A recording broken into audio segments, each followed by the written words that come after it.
some relevance to Rolla. Yeah, because I'm getting emails about I know. Ready? Oh. Good evening, everyone. Do we have a representative of the Ministerial Alliance? Would you please lead us in prayer? This one's.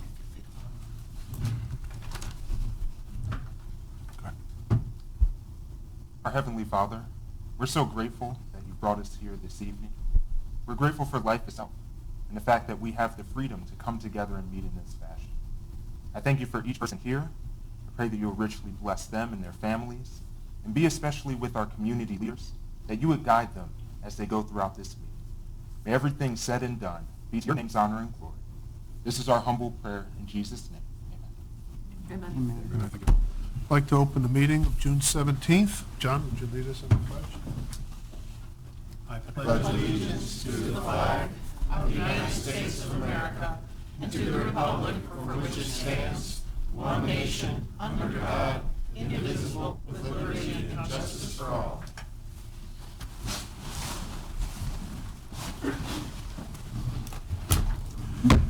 Tonight, we do not have any public hearings scheduled. We do have one presentation. We have a guest, Stan Slaughter.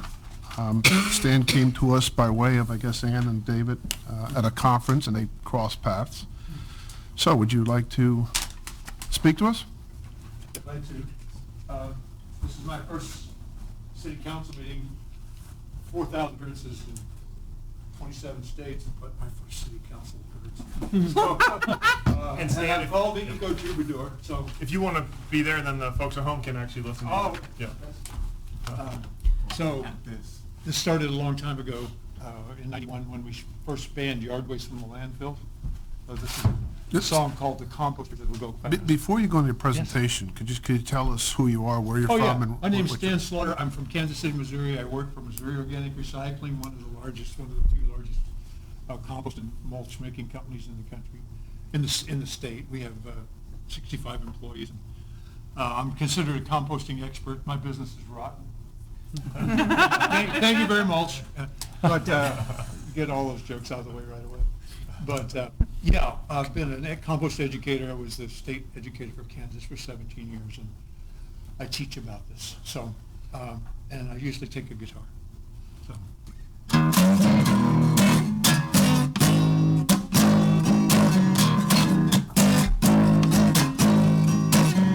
Oh, the leaves of your neighborhood, they're blowing around like you knew they would. There's a full all over town, but you need some help breaking the stuff down. I'm talking about a hard-working bunch.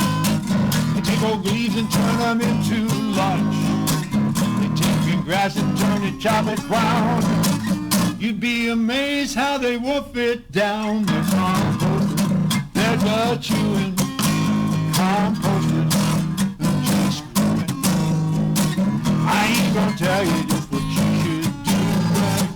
I'd call the composters if I were you.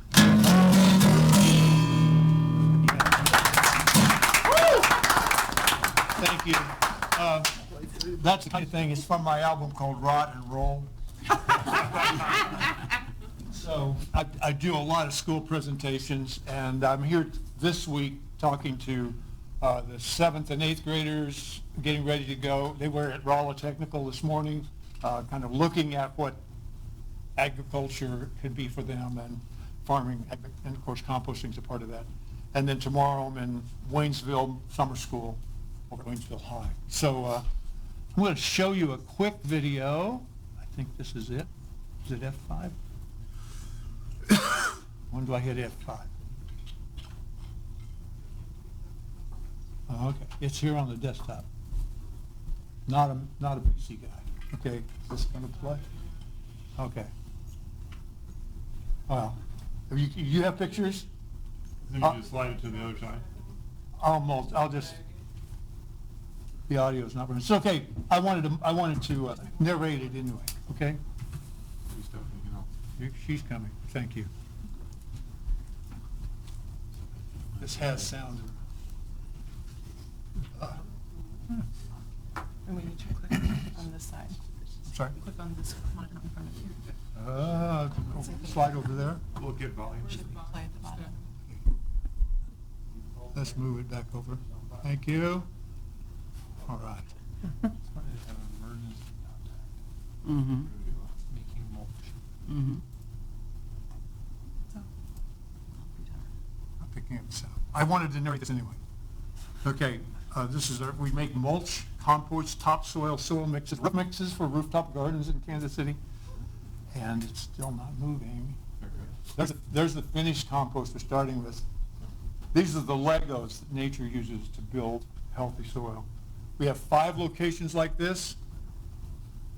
Kansas City Metro is 2 million people, basically 100 times the size of Rolla. We have contractor trucks, city parks and recreation. We're a public-private partnership. City of Kansas City gives us a contract and we collect all the brown paper bags, all the yard waste in Kansas City. So we have 14 of these loaders. I'm just estimating that we have $10 million in rolling stock for the company. We have 12 of these aluminum loaders that unload themselves. The floor moves and they simply load themselves. You can see it coming out of the back of that.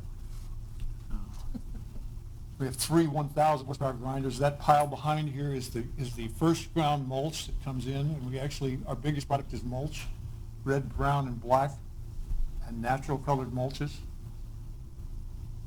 That pile right here is the ultra fine material, dirt, bark, and wood fiber. The biggest pieces are called the overs. They get ground again. And the Goldilocks stuff is the mulch that we sell to Scotts, Lowe's, Home Depot in 7 states.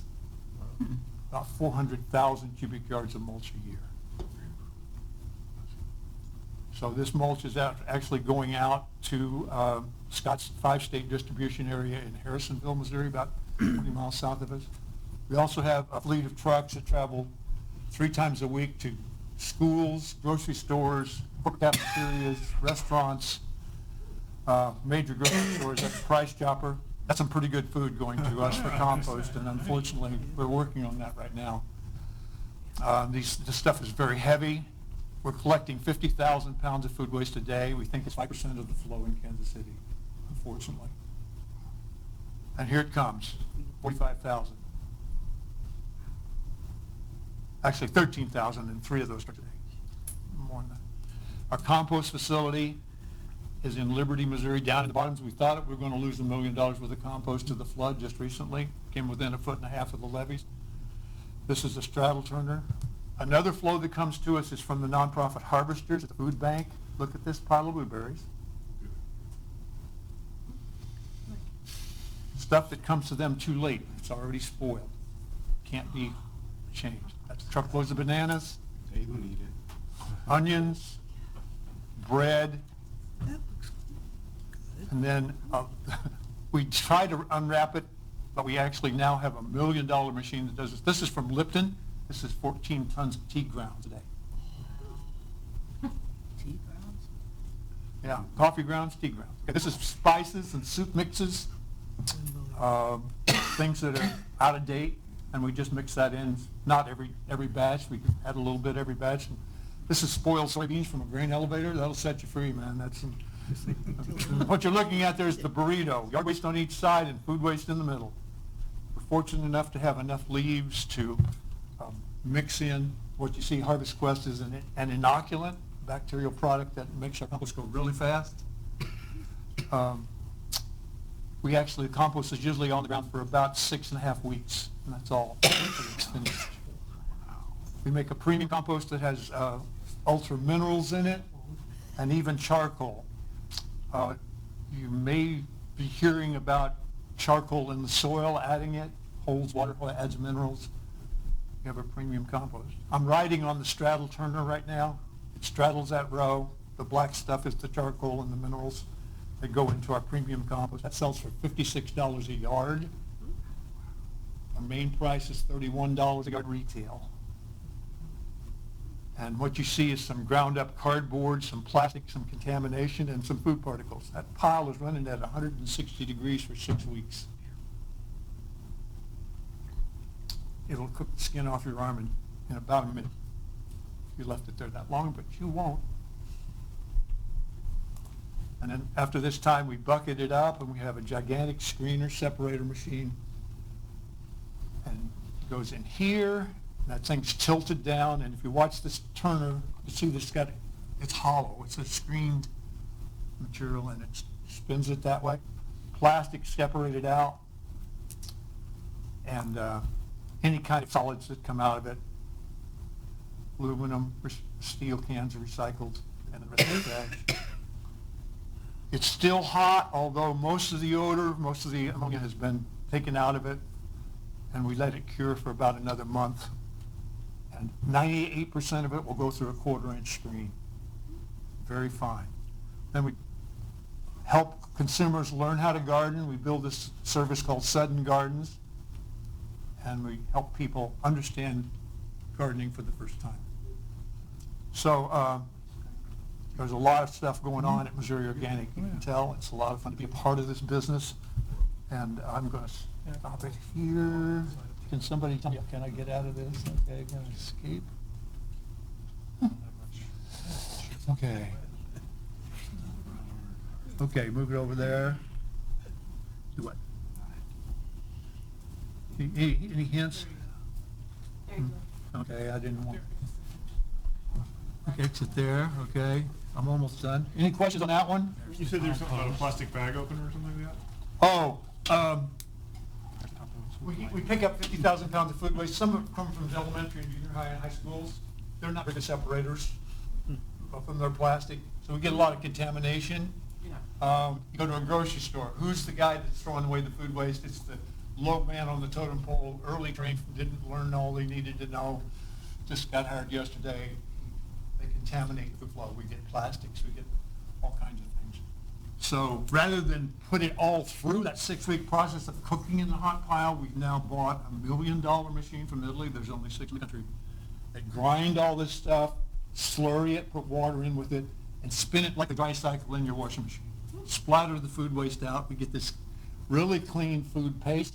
About 14% of everything we collect is rejected as trash. And so we have ground up leaves and food paste to make our compost. It's premium stuff. So that machine gets rid of the contamination you were seeing in the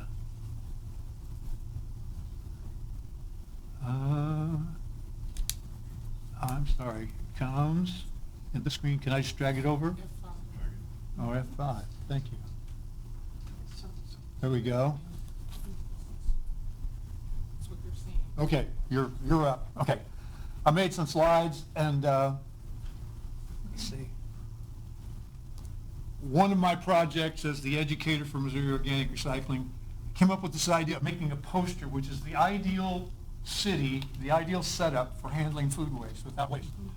So there's a landfill in the upper right, Missouri Organics over here on the right, where we're doing our leaves and grass and food composting thing.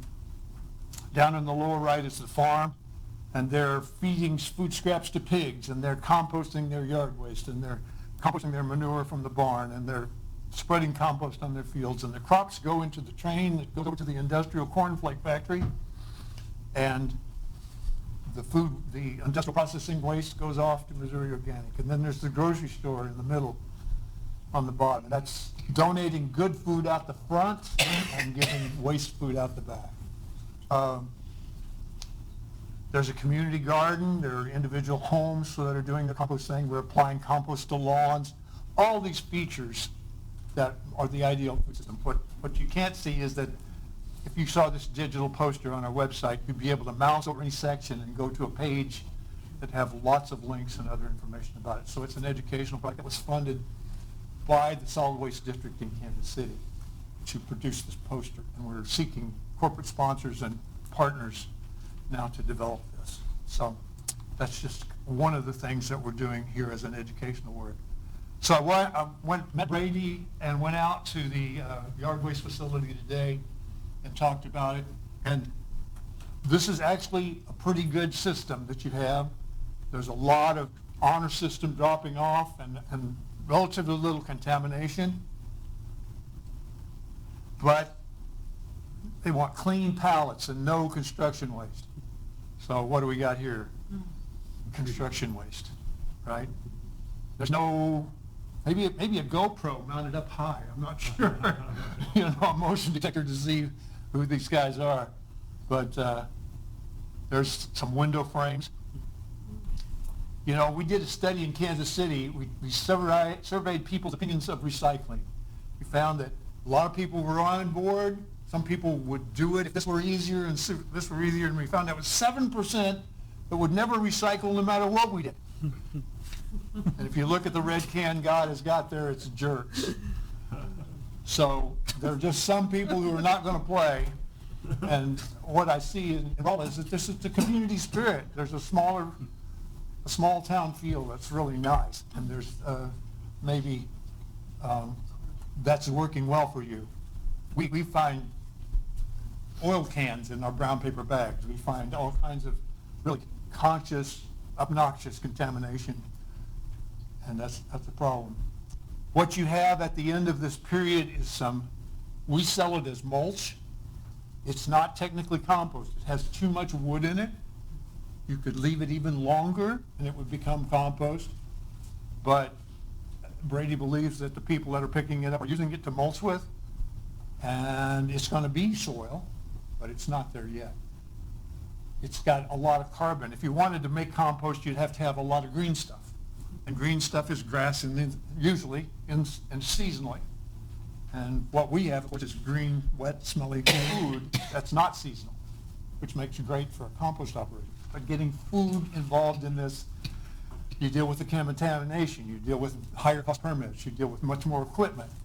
So what I see of your situation is that you're really doing what you can do at a cost level that you can afford. So what I see as a way to a better system would be to just get the people together, get your players together. And who are they? Well, the waste management people, the local gardeners and farmers, landscapers, and see if they want to work towards something newer or better. Host a preliminary meeting to get started, see the discussion. I've included a bunch of links to this, to more information that I've been able to collect over the years. Reached out to similar sized towns and assessed their system. You could set up a working group of these people and see what they can work with. So, suggestions for more information. One of the documents that I've sent forward on the Google Drive are links to all these different things.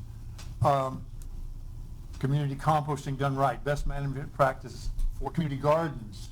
There are places where people bring their food scraps to the farmer's market.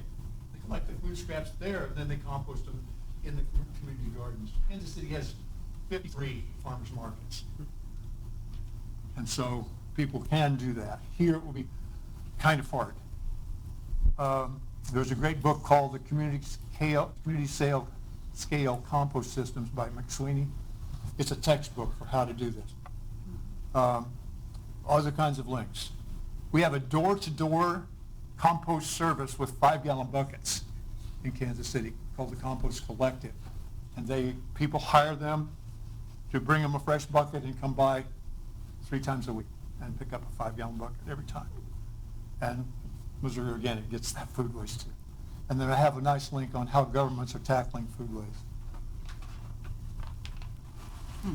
If you had a larger operation, and maybe even now, you might consider a public-private partnership like we have at Missouri Organic. What happens? The contractor gets a valuable flow of material and the incentive of making a profit. Relative freedom in operation and stability. The city and the region get control of the system through the contract. You get rid of the cost of operating the whole setup. And you get good terms for tipping fees. At this point, people don't pay to get in. In Kansas City, we get paid to take the things we need to make the things we sell. It's a great business. We're completing a loop. And you can do that, but at this point, people are getting it free to drop off. And that's probably, that's how I got my first job. We realized that if you banned yard waste from the landfill, people would just take brown paper bags and throw them in the back streets. And so that's how I got hired to go out and start teaching. And so That's really all I have for you guys. Do you have any questions? I wanted to move fast because I know you got city business. Stan, I thank you for this. I have some questions. Maybe I'm a little confused. Go ahead. You are with who? Missouri Organic Recycling.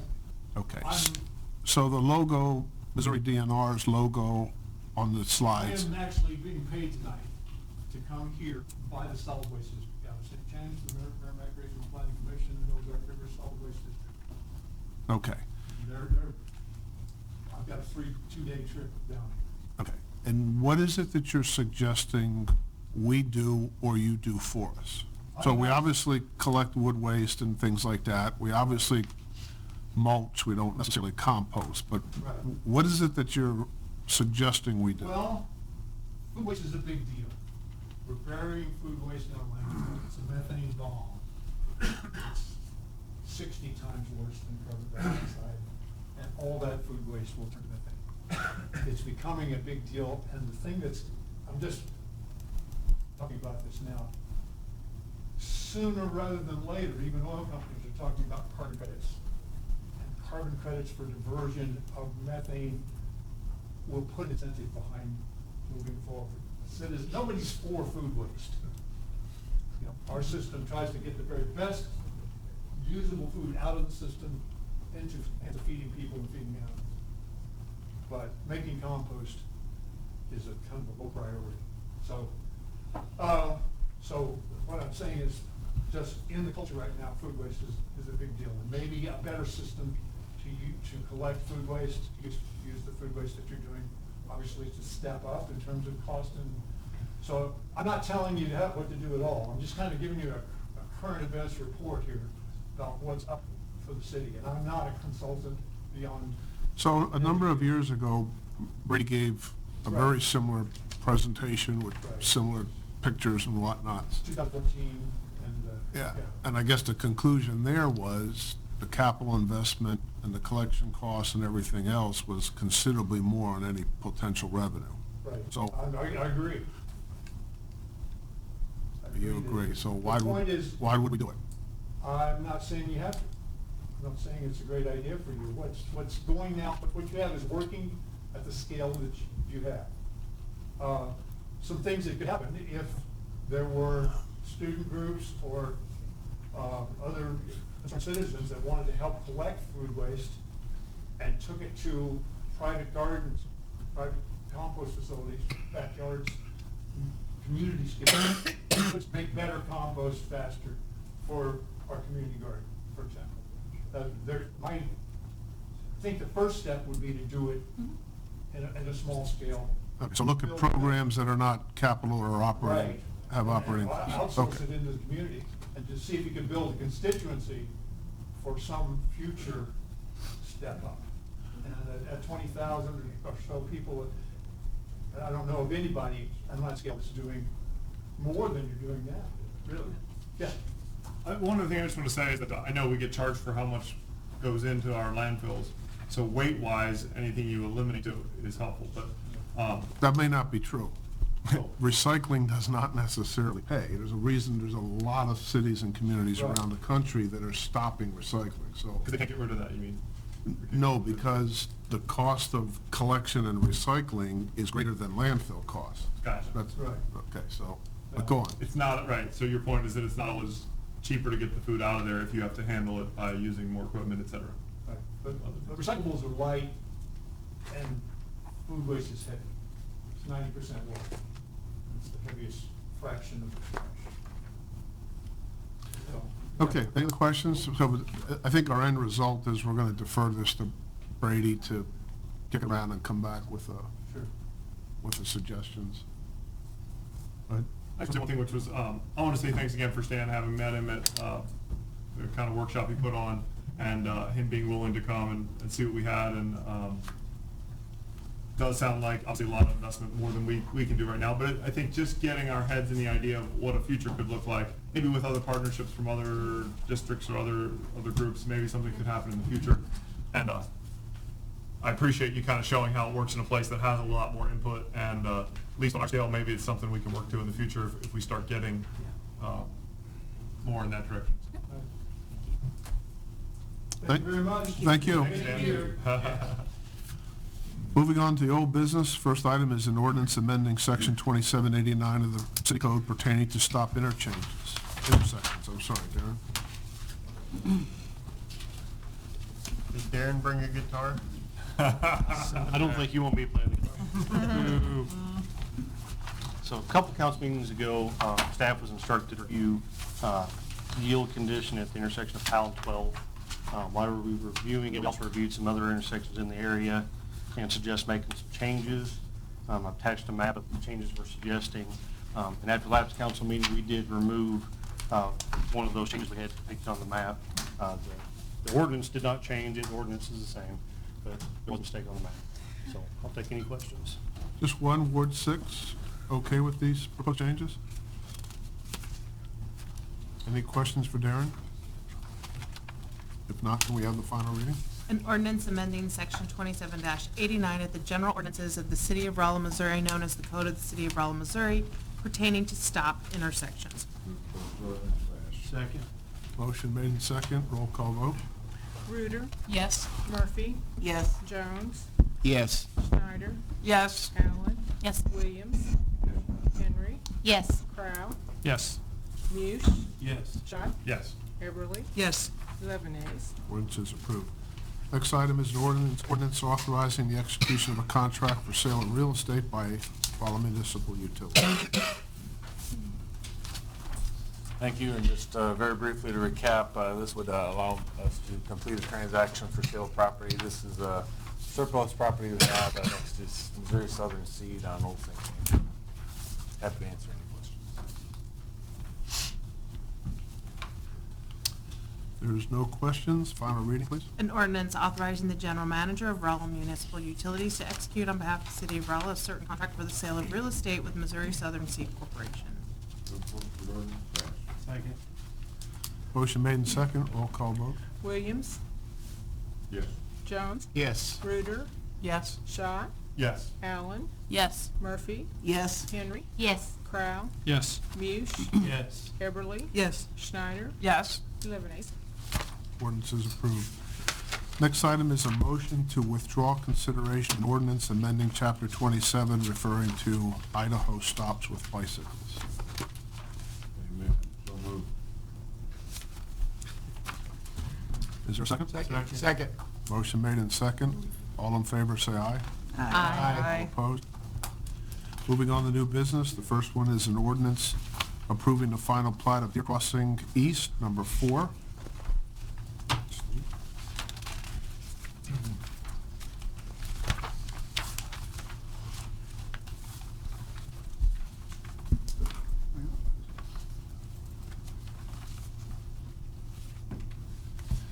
Okay. Again, this is a subdivision, application for the replatting of an existing subject. The lot subject to the proposal is owned by John and Sharon Rennick, and the agent and surveyor for the project is Archer Elgin. The location of the lot is located in central Rolla, approximately 1,500 foot east of South Rolla, between Christie Drive, Southview Drive, and along Winchester Drive.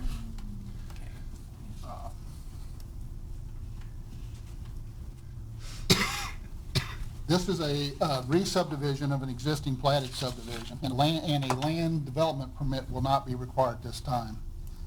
As established by ordinance that dedicated Deer Crossing East 3, this tract will now be subject to the city stormwater management requirements and parkland dedication requirements.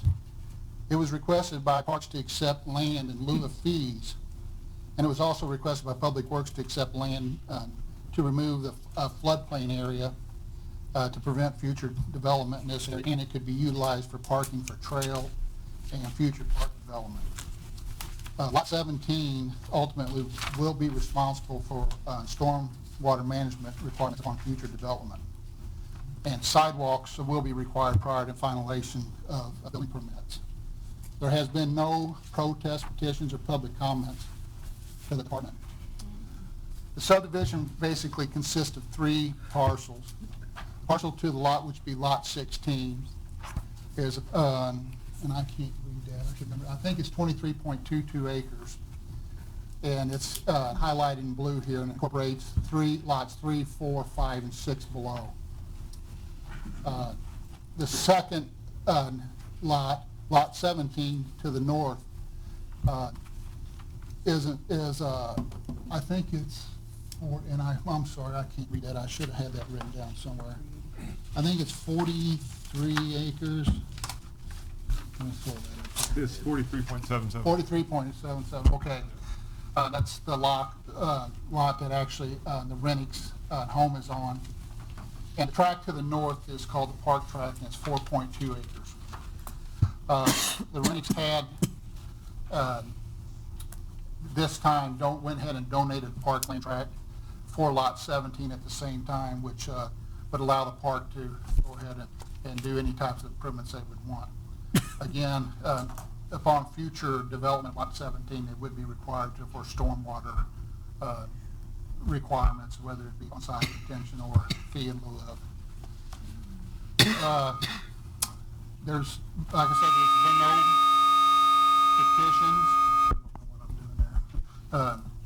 there's been no petitions or anything filed with it, and we actually received a letter Friday. I was out of the office. That requested a first and final reading of this ordinance. And I'll be happy to try to answer any questions you may have. Any questions for Stephen?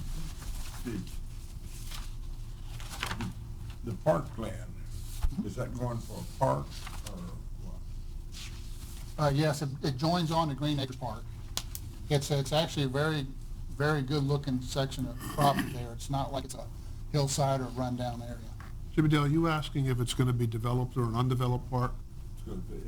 Is it going for parkland or what, is what I want to know, because what do we need more parkland? The answer is yes, but I think you're asking a slightly different question. Are you asking if it's going to be a park with ball fields and swing sets? Is that what you're asking? Yes.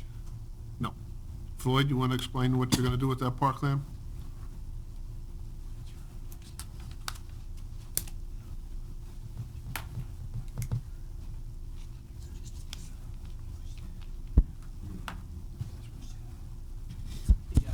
Additional 4.2 acres that would be the parks property goes pretty much behind the pavilion that is there at Green Acres now, back past the tennis courts. While we don't have long distance plans for that area, there's a good flat area, so we'd probably leave it as green space. But we have an interest from a local pickleball group that have about 30 plus citizens that are wanting us to accelerate our move for the old tennis courts there. So we already have got one pickleball court there, so we're in the process of redoing kind of power washing and sealing that area. We think the concrete's still good. So the hope is that, and they hope that we will continue to develop that, turn that into 3 pickleball courts. And this area would give us the ability to, should we choose to go so, to add possibly a parking area a little bit more to what we have now. Because if we get the use that they think their group is going to provide, then we may not have enough parking in that area. But beyond that flat space that's directly between the pavilion and the tennis courts, we could either just use as a green space for the present time, or potentially might be something down the road. But beyond that, that would be quite a bit away. My concern with it is we've got land that we have taken before, and the land was really not conducive to a park. But Correct. if we don't have any monies to develop a park, I'll go forward with making a future park.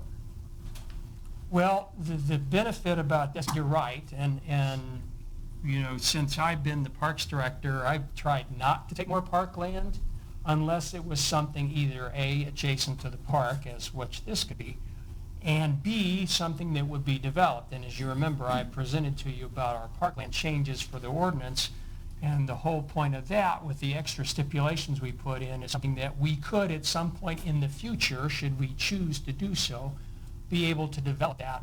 Now, that, again, that's not to say that that's something that we're going to do. It may be, you know, every park doesn't have to have playgrounds and and facilities and amenities on it. It could be something that we just leave for green space. But this being so close to what we already have, and the fact that a good significant chunk of it is flat and abuts right on the existing park, to me, I think is one where we'd say, yeah, I think that's a good potential thing for, again, maybe we don't develop it for 10 years, it might be something 15 or 20 years, where we actually, the city does have money and the wherewithal, and say we grow or whatever, we can do that. But for the short term, that's what I see, the possible benefit that gives us a little bit more flexibility to do maybe that kind of change. And that's still got to be worked through the process. We've still got to see some other steps that got to happen from the group, as well as our own renovation of the tennis court. So that's kind of short term, what might happen in the next year or so. Well, I hope I answered your question. Well, you basically did. But I was just concerned that we didn't have the monies to develop this right now. Right. And we have taken land before that was not conducive for a park, and then we go in there and spend $90,000 to fill a hole in. Yeah, we don't want to do that. Well, okay, well, I'm just a little concerned. I just wanted to be sure. Jimmy Dale, a lot of that land too was isolated, little here, little here, little here, but this is adjacent to a park and a trail. Well, Mayor, I know that, but I just wanted to be sure where we was going with it. I got you. Any other questions? If not, yes. What was the reason for the first and second reading? Because I didn't get that letter, I don't think, in my pack. Actually, I was out of the office Friday and came. I was going to ask after the first reading, but since you ask it now, we did get a letter. There was no specific reason given, just a request. But after the first reading, I will defer to John if he wants to give a reason. So if there's no other questions, can we have the first reading? An ordinance approving the final plat of Deer Crossing East 4, a major subdivision being a replat of lots 3, 4, 5, 6, and 14, Deer Crossing East 3, Rennick. John or Joe? Yeah. Suspending the rules is usually the exception, not the rule, but if you have an underlying reason that you would want to support this request, then council could take that into consideration. We just wanted to speed up the process. I travel to my work, and he lives, works in Salem, and lives here, but we were just trying to speed up the process, really. We're up against the closing date of the very first, we're up against the closing date of the very first part of July, and I don't anticipate any issues, but if something would happen on July 1st meeting or something like that, we'd be up against it a little bit. I'm not saying it would be an issue, but it would require some moves. Okay, thank you. I could also just interject. Yes. And I talked to Ms. Marcus about the park, just to kind of answer the question. This particular property has a number of what's called NEMA mounds, and we thought they were Indian mounds for years. John, could you come? Yeah, sure. As far as utilization of the park, probably no cost, involved in investment in the park right now. But he had mentioned, since we have a number of NEMA mounds, which are 20,000-year-old mounds that look like Indian mounds, but they were created by earthquake activity 10 to 20,000 years ago. And this is beautiful green space, beautiful trees. And the idea was that not to make a big development, but just make a walking path, through this, around these mounds. They're about 3-4 feet tall, 30 to 40 feet across. They're round. And we just assumed they were Indian mounds we lived there for 40 years. We had the University of Missouri Columbia send 2 archaeologists down. And I won't go into great detail, but the idea is there could be a plaque up there explaining this experience of how these mounds were formed. I just cleaned that property up again. I do try to keep it really pretty. So if anyone would like to go down to Green Acres Park and look at the mounds, they're just to the left if you're looking south from the pavilion. And they're really quite interesting formations. So we were giving the land basically just to expand Green Acres Park long-term. This will more than double the usable space of that park. And we had given a half acre previously in the northeast corner of the property for the bike trail. And what we've seen is just a much greater utilization of that park because of that bike path than when you all put the new jungle gym in. We've just seen really an uptick, in the usage of that park, but the park is too small, in my opinion. So by doubling the size of that long term, it can really become an asset to the community. We don't have to give that land right now. It's the 45 acres that we're going to continue just to live on with our one home. We just thought, well, if you want to go ahead and make long-term plans, we'll go ahead and give a couple acres for that purpose. We don't have to do that until we sell our property. But if the city's interested in trying to make Green Acres Park more usable, larger long-term, I just think that my wife and I would enjoy going ahead and giving that land and let you all have the benefit, the community have the benefit of that. But these geological formations are quite interesting. So just a walking path around them, and it's just really a pretty piece of property. Yeah, it is very nice. I hate to give it up, but it really is pretty. Okay? Thank you. Thank you. Thank you. Thank you, John. Council's pleasure on the request? So moved. Second. Motion made and second to suspend the rules. All in favor, say aye. Aye. All opposed? No. Let's see the noes with handshakes, and let the record show 3. Final reading, please. An ordinance approving the final plat of Deer Crossing East 4 major subdivision being a replat of lots 3, 4, 5, 6, and 14, Deer Crossing East Street, Rennick.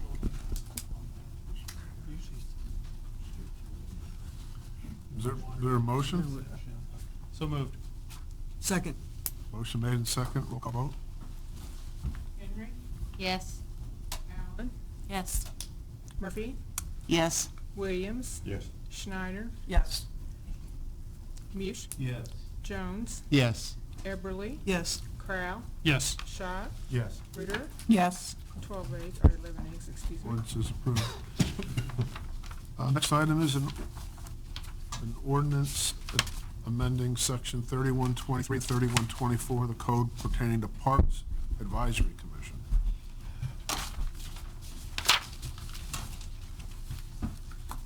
So the council passed the tree ordinance, and so this is the next step in that process of revising the ordinance relating to the Parks Advisory Commission by adding the subsection G, duties of the Parks Commission, basically to empowering them to act as the city's tree board. The other revision in this ordinance relates to the number of members from 5 to 6, and the 6th member having expertise in tree planting and care. And this 6th member would fill a term that would last through June 2020, keeping the balance of 2, 2, and 2 in terms of the expiration terms. Jimmy Dale?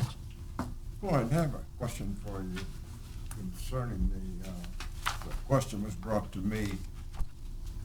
Did we plant a large number of trees back in the Green Acres area? We did. That was part of the Steve's Riparian project. We planted a number of trees down the streams there in Green Acres. We did indeed. Okay, well, I'm just wondering why we're planting trees back among trees. Well, Steve's actually a better one to answer that about the improving the quality of the water and lowering the temperature. Yeah, the creek that goes through Green Acres. Steve, come up. We want to make sure we all hear this. The creek that goes through Green Acres is an impaired creek due to low oxygen. Basically what happens in the summertime is it heats up and all the algae sucks all the oxygen out of the water, and then the stream becomes low oxygen stream impaired. By putting a canopy back over it, it helps shade that creek in the summertime. Don't you create a place for mosquitoes and stuff like that with that? Probably a good place for bats too. They Yeah, we got bat houses, didn't you see Yeah, those? It's trying to restore the natural. Just a little bit while we're planting 200 trees, and knocks all the trees. That's just what gets big. There was no trees along this stretch. That's why we planted. I just make a comment that if it is helping, doing anything to filter or help our water systems, I'm a user downstream in the Merrimack River, Little Piney. Myself and my young child go swimming down there all the time. So anything we can do to the riparian areas to make it cleaner and more healthy, we're upstream. As the city of Rolla, I think that's a great thing to do, and I'm definitely a champion of that in the future. Yeah, trees help clean the environment. They control stormwater runoff. I mean, there's just all kinds of positive benefits. Cool the neighborhoods down. What kind of trees are you planting, or did you plant? We planted a combination of various native trees that you typically find along a stream. Black gum, willow. Put me on the spot. I can't remember all the different ones, but we had a laundry list and sent them out so they kind of all fill in. 186. There's no other questions? First reading, please. An ordinance amending Article 4, Parks and Recreation Commission, Sections 32-23 and 31-24 of the General Ordinance of the City of Rolla, Missouri, known as the Code of the City of Rolla, Missouri, pertaining to the Parks Advisory Commission. Hey, Floyd, I do have one quick question. So the next steps, there's two next steps after tonight. Applying for the Tree City designation, and then you have a comment here, creating an annual budget of at least $2 per capita for tree care, whatever. So I'm assuming that's in the next fiscal budget.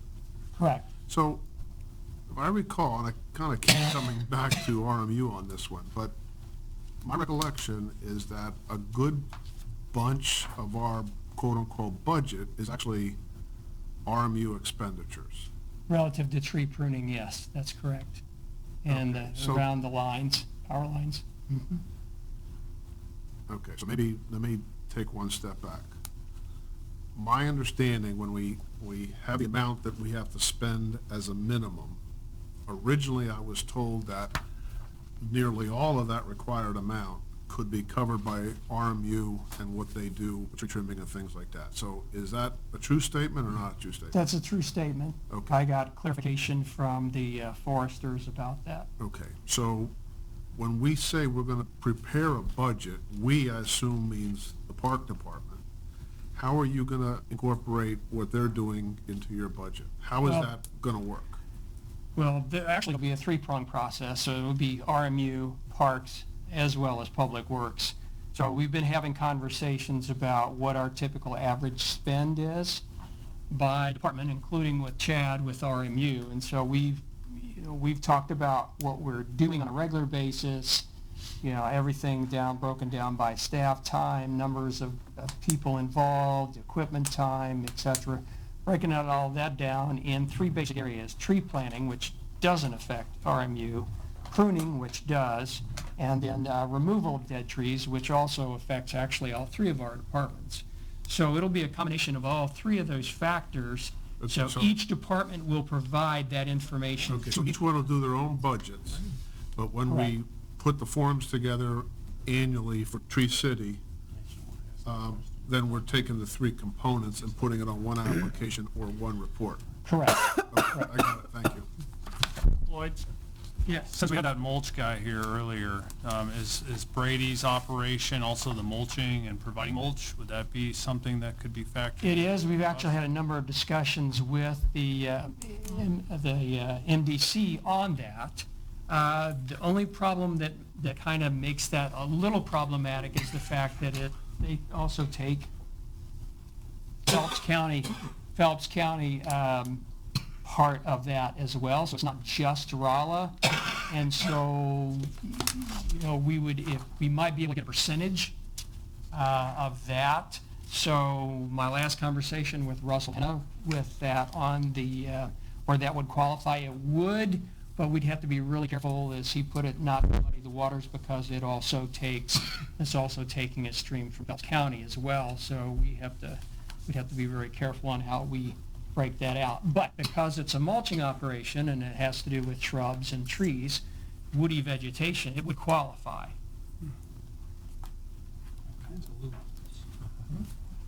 It does sound like from everything, if even RMU, everything they're doing almost covers all of it. It seems like we should have ample for the $2 or more. Does that seem? That's a very true statement, Okay. because I've already, without having RMU's numbers yet, just doing the Parks Department, and what we do on an annual basis, typically what our average is, we're not going to have any problem in making that $2 commitment easily. Thank you.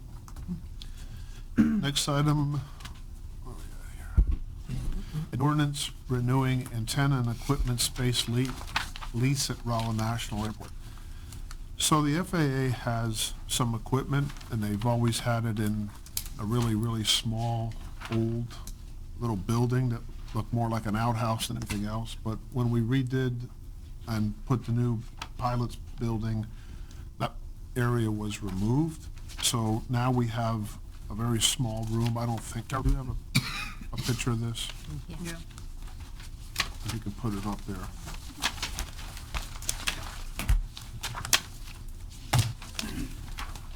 So what we're leasing to them is the equivalent of an oversized closet.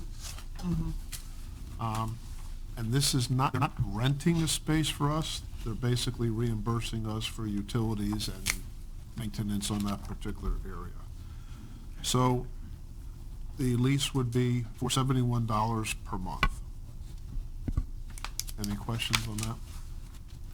Well, I was going to question that, thinking that perhaps with the utility prices going up for everyone, that maybe we'd want to push that a little bit, but after seeing the size of the closet here, I'm thinking I may not be too worried about that. Yeah, okay. Yeah, we did try for a push, and they said essentially take or leave it.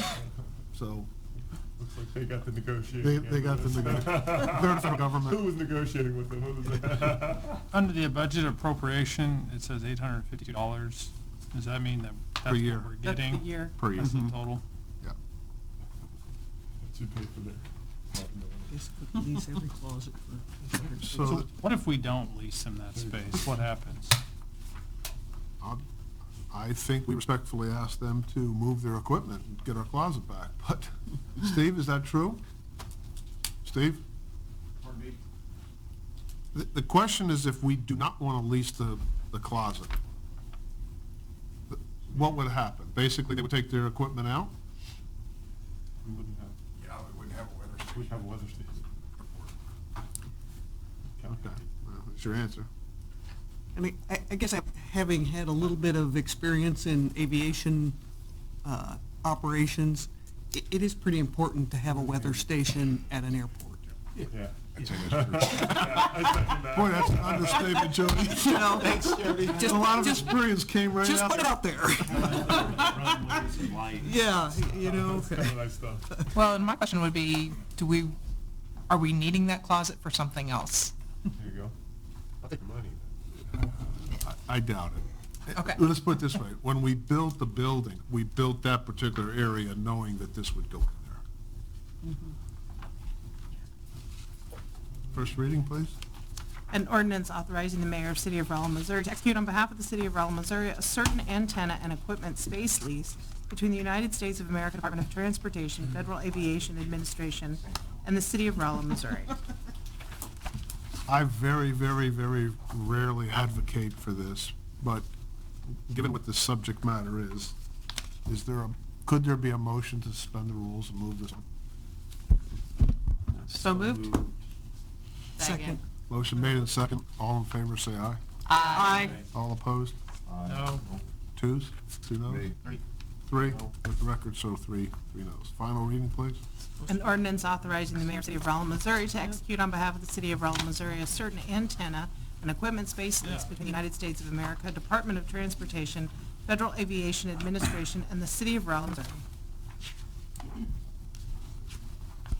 There a motion to approve? So moved. Second. Motion made and second, roll call vote. Yes. Yes. Yes. Yes. Yes.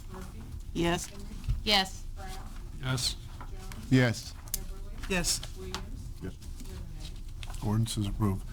Next section is claims and/or fiscal transaction. We have for a motion to award the auditing services to Cochran Head and Company for a 3-year term. So moved.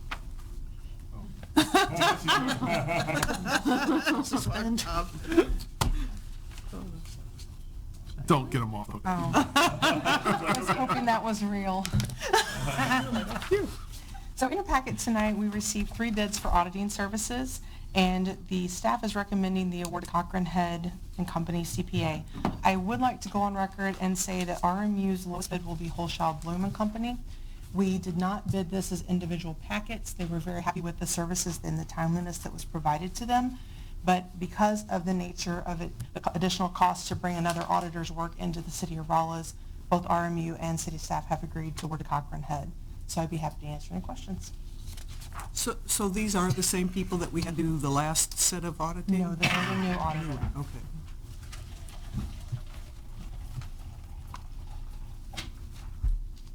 If there's no questions, is there a motion to award the bid to Cochran Head and Company? So moved. Second. Motion made and second. All in favor, say aye. Aye. All opposed? Moving on to Mayor and the City Council comments. There's 2 motions. We're looking for a motions affirming the appointment of 2 representatives to the Rolla Enhanced Enterprise Zone Board. These are not appointments made by the city. These are appointments made by other political subdivisions. So what we're really looking for is a motion to say you agree with their appointment.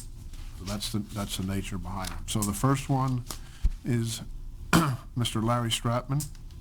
So moved. Second. Motion made and second. All in favor, say aye. Aye. All opposed? And the next one is Jane Haskell, appointed by the Rolla Public School Board. So moved. Second. Motion made and second. All in favor, say aye. Aye. All opposed? Are there any other city council comments? Jimmy Dale? You know, Mary, over the years, been pretty adamant about mowing grass. And I am really, really disappointed in our business people in certain areas of this town that will not take the time to mow their grass in front of their business. Go up and down Kings Highway and take a look. I know that there's been some little flags stuck in there, but still at all, those people are making money out there. And they can damn sure mow their grass. It gets pretty obstinate that people will bellyache and moan and groan about things that we do, that they can't take care of their own property. It's a shame that the city looks like it does on our main streets and thoroughfares, because nobody will take care of it. And they say, well, that's city property. It's right of way. Well, every piece of property we got in town's got right of way on it. I could leave a strip in my yard and say, that's city property. City, come and mow it for me. But it don't, or take care of it. Why can't the businesses take care of it? It's a shame, it really is. I agree, especially on the entranceway as well. But if I'm not mistaken, the adjacent property owner is responsible for cutting grass in the right-of-ways, are they not? Yeah, so it's not, they need to be doing it. It's a luxury. We're not asking them. That is a requirement. Well, there's one place that was knee-high, and he said it was because of the rain. The guy that mowed his grass normally mows it, but he didn't mow it. Well, they don't go up high or 2 feet high overnight. It's an issue. Any other city council comments? I have a quick one. I've been contacted by a member of planning and zoning that's asking us to speak into our microphones a little more. Little they can't hear as well as they. I've heard that from a number of other people watching home, so yeah. should make a better effort there. Okay. Thank you. The only thing I just wanted to kind of comment on is June is actually nationally known as Pride Month. It's a month where we celebrate sort of the achievements of the gay, lesbian, bisexual, and transgender community in the nation. There's a lot of members of the LGBTQ community who live here in our city. They're teachers, they're teachers, they're librarians, they're foster parents, and I just wanted to kind of just say that I personally am recognizing Pride Month, and I think it's a great thing. I've got some friends in the community who went to Pride celebrations in Pulaski, and I just thought it was a nice thing. Thanks. If there's anything else, citizen communication, is there any citizen that wants to speak to city council? Joe? I don't know the proper forum. I know it wasn't when you were doing the ordinance there for the subdivision, but one of the things that we talked about at our meeting with the development folks was the requirement for a sidewalk, which we're not opposed to at all. I want some guidance on what I'm supposed to do, because the property on either side of us does not have a sidewalk. Our house is going to be set back behind the tree line, nowhere near the road. I almost think we're going to be making it worse off aesthetically if we have no sidewalk, no sidewalk. I don't know the form. I don't know. I know this is not. I can't get a decision here. I'm just trying to get some guidance on what do we do. Do we spend money on a sidewalk there, or is there a waiver process? Yeah. My understanding, it is a requirement. Those other properties were supposed to have done it, and for various reasons have not. Is that not correct, Steve? Okay. So Joe's point on the sidewalk, my understanding is that the sidewalk is required of him, but it's also required of those adjacent property owners that, for whatever reason, did not yet put those in. Right. Well, we are going to require them to put it in. Okay, so. So there'll be a continuous sidewalk from there? Yeah. Okay. At some point, there will be a continuous sidewalk. Okay, so let's talk about that. I mean, I think Joe's point is, I want to do it, but am I going to do this and then it's 10 years till the next guy puts his in? So where are we at timeline? I don't have a timeline on it. Normally, when we get about 80% done, we'll go ahead and finish it up some way, somehow. For the most part, manage to talk people to pay that. Not always, but most of the time. Okay. Because the other issue, I mean, I saw the numbers to put in the sidewalk, and I'm pretty confident that we could put in a sidewalk that's in compliance for a lot cheaper than those numbers, and we'd be happy to do that, but I would just like some assurance that the other ones are going to be done at the same time. It's a very good question. Those other property owners are required to do it, so. And I'm actually not trying to force them to spend money on a sidewalk. I'd be perfectly fine with none, but I understand it's the ordinance. Yeah. So Mayor, We want to work towards having a sidewalk on both sides of Winchester. It's a subdivision collector. We can look into what we want to do. Yeah, Answer that right now on our. no, we can't answer it right now, but the other property owners, I'm assuming should have done it by now, but for whatever reason have not, so that's going to take us down a path. So is there a choice that the No. property owners can do it themselves or have the city do it and reimburse you? You could, so you do have that choice? Yes. Okay. Can he wait until the time that you put in the others to do his and pay for his himself? Because that would be another thing. Right now, he's going to pay to put one in that has no connector to it. I If think he the waits thing to do is to take the other property owners and speed them up. Sure. To be consistent. With that, so I just assume go ahead and have it put in Yeah. for the building. Okay. Sure. The ones that haven't performed need to be urged. I totally agree. It'd just be a shame to see his going and then we're waiting 5 years till the others. Yeah, I agree. And Yeah. I don't want our process held up because somebody else says, I'm not paying. Yeah, very good point. So, yes. Before we go any further, I need to know the size of the sidewalk, so 10 feet. I'm gonna tell you what. 10 feet. You Joe can- likes big sidewalks. He told me that. You cannot believe the people that are really upset about the size of our sidewalks working on down 6th Street when we don't have any traffic, that's necessary traffic. unless it's for bicycles. All the If it's bicycle for people. bicycles Yeah. should be, have to be in the street. You want the, It's not the law here. you want, that's Okay. not how the law works. All right, Far afield. Okay.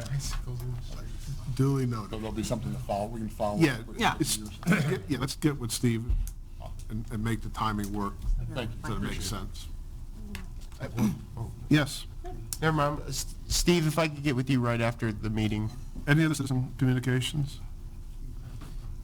Comments for the good of the order, there's one. Last year, the Experimental Aircraft Association had I guess it's called a fly-in at Rolla National, and it was extremely well attended. It was a fun day, if you got kids out there to see all these planes and whatnot. This year, it's scaled down a wee bit. They're gonna have those bigger ones every other year, but this year, there is a Ford Tri-Motor, and this was a plane that was built from 1925 to 1933.